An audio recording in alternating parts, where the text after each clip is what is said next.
Bienvenue sur ma chaîne, vous êtes avec Alex Yemek. Aujourd'hui, j'aimerais parler de 3 choses. 3 qui empêchent les êtres humains d'évoluer. Et ces 3 choses, vous allez les trouver la plupart du temps dans les pays les plus pauvres. N'est-ce pas? Première des choses, la croyance au miracle. Il y a un groupe de personnes qui sont là dehors qui croient que tout ce dont tu as besoin de faire, c'est d'aller à l'église, mettre tes 10% et croire miraculeusement que tu deviendras riche. Tout ce que tu as besoin de faire, c'est de prier fort, aller sur la montagne et prier. Et miraculeusement, tu vas devenir riche. Sois sérieux, frère. Combien de personnes sont devenues riches de cette manière-là? Combien de personnes sont devenues riches en croyant simplement au miracle? Si on vous demande de citer le nom d'une personne, maintenant vous allez citer qui? D'après ce que moi je connais, pour que tu deviennes riche, tu dois travailler dur. Tu dois croire en ce que tu fais. Et tu dois sacrifier. Si tu veux devenir riche d'une mauvaise manière, tu dois sacrifier. Si tu veux devenir riche de la manière positive, tu dois aussi sacrifier. Tout le monde sacrifie. Cette croyance-là que tout peut être facile, où on cherche toujours la facilité, c'est malheureux. La facilité t'amène à la mort. Vous allez à l'église, vous avez des faux pasteurs qui vous parlent de... Ils font les miracles, tout ce dont vous avez besoin de faire, c'est payer vos 10%. Et les miracles vont se passer. Vous arrivez à la maison, vous ne faites rien et vous allez devenir riche. Sois sérieux. Et beaucoup de gens y croient. La plupart de ces gens dont nous parlons, ce sont les mêmes gens qui marchaient avec Jésus quand Jésus faisait les miracles. Quand il fallait multiplier les pains, ils étaient là. Il fallait multiplier les poissons, ils étaient là. Ils étaient avec Jésus partout.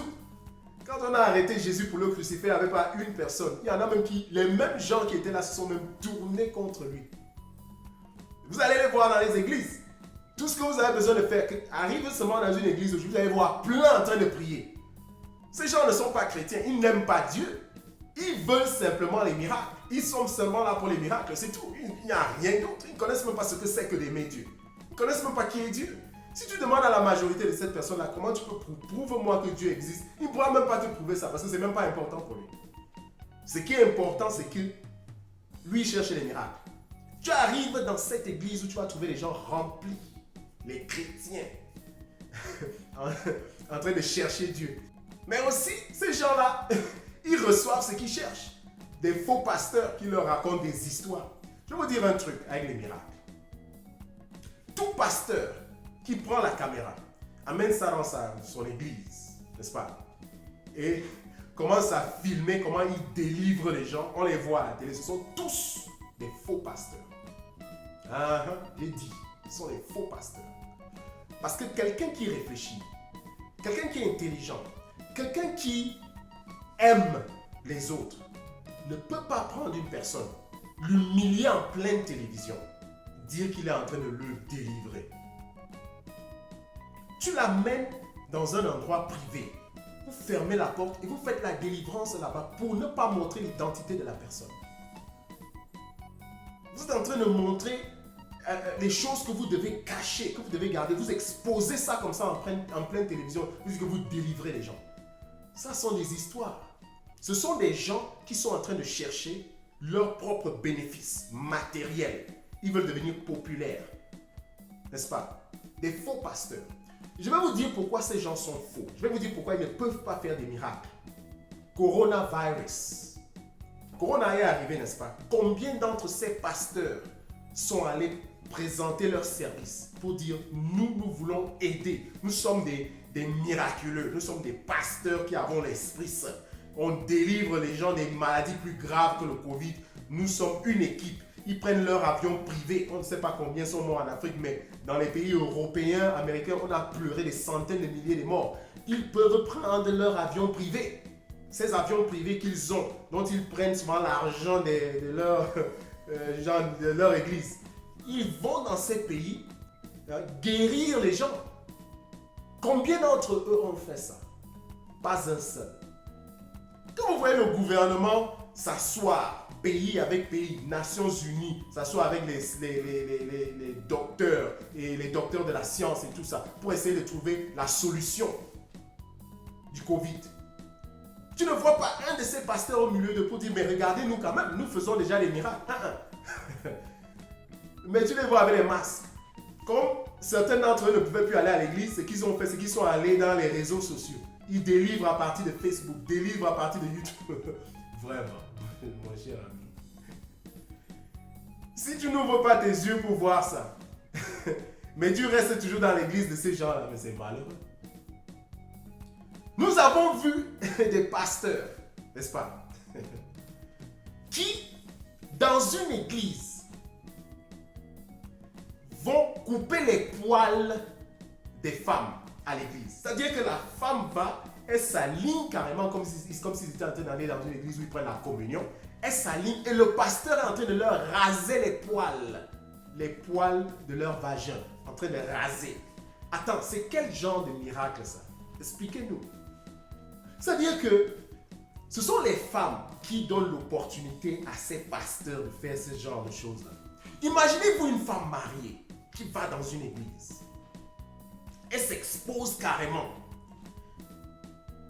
pour qu'on lui rase les poils de son vagin par un pasteur. Qu'est-ce que cette femme va aller expliquer dans sa maison? Imaginez-vous un peu ce genre de choses.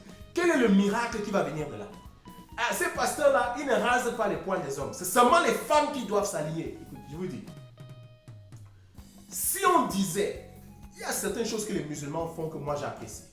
Les musulmans disent, ok, les femmes doivent prier d'un côté et les hommes doivent prier d'un côté. Si on faisait ça chez les chrétiens, la plupart des gens que vous voyez pasteurs aujourd'hui ne seraient pas pasteurs. Parce qu'ils savent que les choses qu'ils font là, c'est surtout chez les femmes qu'ils bénéficient de ces choses. Une femme mariée arrive carrément dans sa maison. Ton mari te demande comment était l'église. Tu dis à ton mari que oh oui, l'église était bien, on nous a rasé les poils, le pasteur nous a rasé les poils. Attends, sérieusement? Attends, comment est-ce que ton mari, s'il est normal, lui, il va voir ça? C'est parmi vous qui ne connaissent pas ça, il y a ça dans Facebook. Allez regarder. Pasteur, et puis il est en train d'expliquer certaines choses, je ne sais pas en quelle langue il est en train de parler. Raser carrément les poils des vagins des femmes. La femme vient, enlève sa culotte.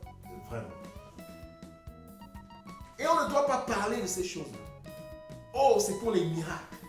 Un autre demande aux gens d'aller manger le gazon. Le gazon. Attends, c'est sérieux ça? C'est sérieux? C'est sérieux ça? Oui, et c'est comme ça qu'on va devenir riche. C'est comme ça qu'on va prospérer. C'est comme ça qu'on aura des enfants. C'est comme ça qu'on aura des grandes familles et puis tout ça. Tout ce qu'on a besoin de faire, c'est de payer l'argent. Aller à l'église, prier dur et revenir à la maison, les miracles vont se passer. N'est-ce pas? Il y a un truc que ces pasteurs ne veulent pas vous dire, peut-être parce qu'ils ne connaissent pas. Ils vous disent que quand Jésus est arrivé, la loi de Moïse n'existe plus, c'est seulement Jésus. Mais ils ne vous disent pas que les 10% qu'ils vous imposent dans l'église, ça faisait partie de la loi aussi. Ils ne vous disent pas ça. En effet, Jésus a même parlé de ça. Jésus voit une femme qui vient avec sa dernière pièce d'argent. Et il voit les autres qui sont en train de donner leurs 10%. Et il dit, regardez cette femme. Cette femme a donné une pièce d'argent qui n'a pas la valeur de ce qu'eux ils donnent. Parce qu'ils ont beaucoup plus qu'elle. Mais je vous le jure, elle a donné plus que eux. Pourquoi? Parce qu'elle a donné son cœur. Elle a donné tout ce qu'elle avait. Les 10% n'existent plus. Dieu n'a pas besoin d'argent. Quand on demande aux gens de donner à l'église, c'est parce que Dieu veut que vous ayez l'habitude de faire un certain sacrifice. Vous enlevez quelque chose de votre cœur, quelque chose qui vient de votre cœur pour donner. Il ne faut pas que ce soit des choses que vous ne trouvez pas importantes. Oh non, j'ai déjà enlevé mes 10%, c'est fini. Non, il faut que ce soit quelque chose de précieux que vous donnez à Dieu. Si ce n'est pas l'argent, c'est un service. Si vous, les pasteurs, vous voulez que les gens vous aident à payer les factures de l'église, mais dites-le. Faites une quête à l'église où vous demandez aux gens, ok, nous avons telle facture que nous devons payer. Nous voulons construire une église, nous voulons construire ceci et nous voulons faire une quête spéciale pour ça. Mais faites-le comme ça. Arrêtez de mentir aux gens sur cette histoire des 10%. Arrêtez ça. Il y a des églises où vous partez, on prend vos comptes bancaires. Eux-mêmes, ils veulent enlever les 10% directement. Dès que votre chèque arrive, on doit enlever les 10%. Mais c'est du vol. Si vous voulez devenir riche, travaillez dur. Ayez foi en vous-même et en ce que vous faites et apprêtez-vous à sacrifier. Surtout positivement. Et c'est comme ça que vous allez prospérer. Deuxième chose qui empêche l'être humain à évoluer, c'est la jalousie. La jalousie, surtout dans les pays pauvres. La jalousie est devenue un très grand problème. Il y a 3 niveaux de jalousie. Il y a le niveau que j'appelle la licence. Celui qui a la licence en jalousie. Celui-là, il entend que son frère évolue. Il pense mal de lui. Il veut que son frère échoue. Mais il ne fait rien. Il ne cherche pas à le tuer. Il ne cherche pas à l'empoisonner. Il ne cherche pas à lui faire du mal. Il pense simplement mal de lui. Il souhaite que quelque chose de mal lui arrive. Ça, c'est lui qui a la licence en jalousie. Celui qui a la maîtrise en jalousie, lui va loin. Non seulement il pense mal, mais aussi il fait tout pour te finir. C'est eux qui empoisonnent. On dit oh non, les gens qui sont dans la diaspora vont en Afrique, on les empoisonne. C'est eux. Ils ont la maîtrise en jalousie. Il y en a beaucoup comme ça maintenant. C'est-à-dire qu'ils ne sont plus, ils laissent le niveau de la licence. Ils sont maintenant en train de chercher la maîtrise en jalousie. Quand tu es déjà arrivé à la maîtrise, il y en a même plus qui veulent aller au-delà de là. Et là, c'est le doctorat en jalousie. Celui qui a le doctorat en jalousie, non seulement il te veut du mal, il te fait du mal, mais il enseigne aux autres comment faire du mal. Comment faire la jalousie. Ça, c'est quelqu'un qui peut créer toute une université et enseigner sur la jalousie. Et il y en a beaucoup qui sont comme ça. Vous ne savez pas dans votre pays que quand vous aidez quelqu'un à évoluer, vous aidez vous-même. L'évolution que cette personne apporte, vous apporte aussi vous-même. Même si ce n'est pas aujourd'hui, demain, ça va vous apporter. Pousse ton frère. Même si ce n'est pas lui qui t'aide, quelqu'un viendra t'aider. C'est comme ça la loi de la nature. C'est pour ça qu'on dit souvent aux gens que la manière dont tu fais ton lit, c'est comme ça que tu te couches dessus. Ce ne sont pas des choses qu'on invente. Le karma existe. Nemesis, ça existe. Tu fais du mal à quelqu'un, le mal te viendra. Qui tue par l'épée va mourir par l'épée. Mais aussi le contraire existe. Tu fais du bien à quelqu'un, le bien te viendra. Tu pousses ton frère à évoluer. Crois-moi, ne compte même pas que c'est ce frère-là qui va t'aider. Quelqu'un viendra de quelque part pour te pousser à évoluer. Il y a une jalousie positive. Par exemple, vous voyez Apple qui a les iPhones. Celui qui a Samsung ou Sony regarde et dit que je suis jaloux d'Apple, mais je vais faire tout pour que mon Samsung soit aussi puissant. Ça, c'est la compétition, c'est la jalousie positive. Tu utilises ta jalousie pour faire quelque chose de positif. C'est ça, tu peux être jaloux de l'autre si tu dis que non, moi aussi je vais travailler dur pour évoluer. Que cette jalousie-là soit une motivation pour toi. La jalousie devient un problème seulement quand tu agis. Si tu agis mal, c'est là où ça devient un problème. Voilà pourquoi tu dois prendre du temps, essayer de regarder.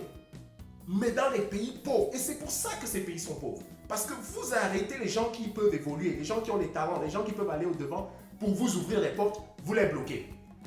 Et vous avez même des gens qui vont au-delà de là, je parlais des gens du PhD en jalousie, le doctorat en jalousie, qui disent que autant mieux nous tous on meurt ici, là, au lieu de le voir réussir. Hein? Là, c'est le dernier niveau de la jalousie. Après ça, on ne peut plus vous sauver. Arrêtons la jalousie, mes frères et sœurs. Arrêtez de tuer les gens pour rien. Vous tuez, vous croyez que vous-même, vous n'avez pas mouru. Moi, je me pose souvent des questions avec les gens qui tuent. Les gens qui tuent se disent quoi? Qu'eux-mêmes, ils ne vont pas mourir. Tu peux pousser quelqu'un à aller devant. Il va t'attendre là-bas. Quand toi, tu vas venir, regarde, vous allez régler vos comptes de l'autre côté. Soyons intelligents. Arrêtons les choses qui nous empêchent d'évoluer. Troisième chose. Les gens qui passent leur temps à blâmer les autres. Qui ne reconnaissent jamais qu'ils ont fait quelque chose de mal. C'est toujours l'autre qui a fait, ce n'est jamais vous. Oh, les Blancs sont venus, ils nous ont volé les richesses. Les Blancs sont venus, ils ont... Écoutez, soyons sérieux. Okay? La majeure partie des gens dans le monde acceptent, on a déjà entendu ça de toutes les manières.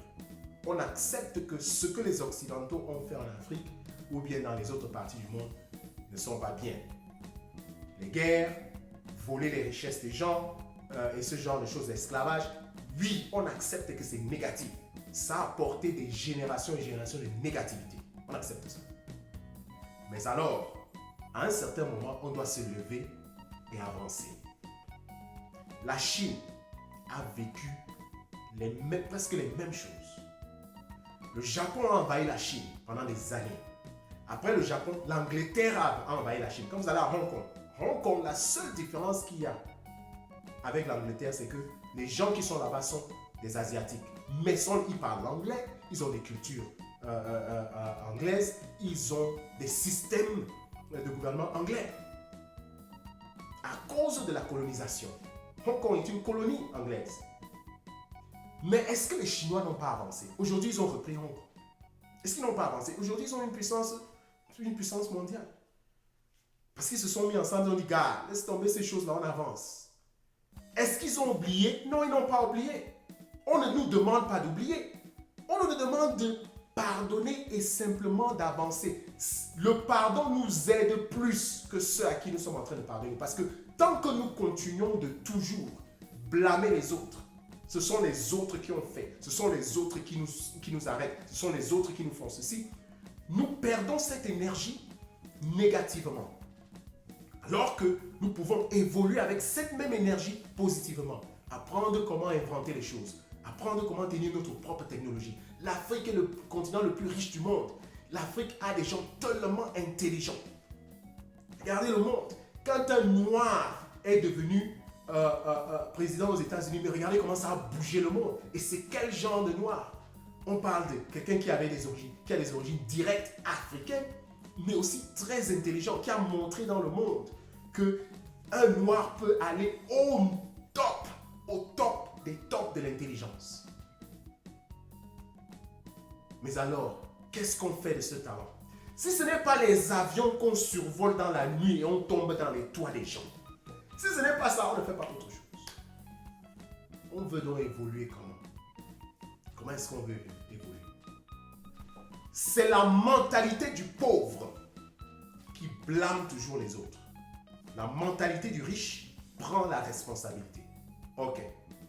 On t'accuse de quelque chose, tu dis ok, je comprends. Tu t'examines et regarde là où toi tu as la faute. Et dès que tu trouves là où tu as la faute, tu te corriges. Tu dis ok, je me lève et j'avance. On ne cherche pas la facilité parce que ça n'existe pas. Je vous jure, personne dans ce monde ne va accepter que vous arrivez au top. Les Occidentaux n'acceptent pas que les Chinois soient au top. Ils font tout pour les faire descendre. C'est comme ça que la vie est. Vous voulez qu'on vous laisse faire quoi? On vous laisse passer, arriver jusqu'au top, vous asseoir. Eux qui sont arrivés là-bas, ils ne sont pas arrivés facilement. Ils ne sont pas arrivés facilement. Voilà les Juifs à qui on brûlait, on parle de l'Holocauste, on brûlait en vie. Ils ont évolué aujourd'hui, vous allez en Israël, regardez ce pays. Tout le monde avance. Mais arrêtons de blâmer les gens. On n'a pas besoin d'aller aux États-Unis pour réussir. Il y a des gens comme les d'un côté qui sont des milliardaires en Afrique aujourd'hui qui ont montré ça. Utilisons ce genre de personnes comme exemple. Comment ils ont fait pour rester en Afrique et réussir? On a vu des gens comme les Nelson Mandela se battre pour leur continent. Accepter d'aller en prison pour leur continent et tout. Des gens font des sacrifices en Afrique. Il y a beaucoup de gens qui veulent faire des sacrifices. Mes chers amis, je le dis toujours et je vais toujours le dire. Dans tout ce que j'essaie d'expliquer, je fais toujours la promotion de comment vivre avec son frère. Traite l'autre comme tu aimerais qu'on te traite. Sois bien avec ton frère pour que demain, si quelque chose de mal veut t'arriver, ce même frère ou alors quelqu'un de dehors va te protéger. L'être humain est appelé à bien vivre avec son frère. Merci beaucoup de m'avoir suivi. C'était Alex Yemek. Rappelez-vous toujours d'une chose. Je ne suis pas pasteur, je suis philosophe.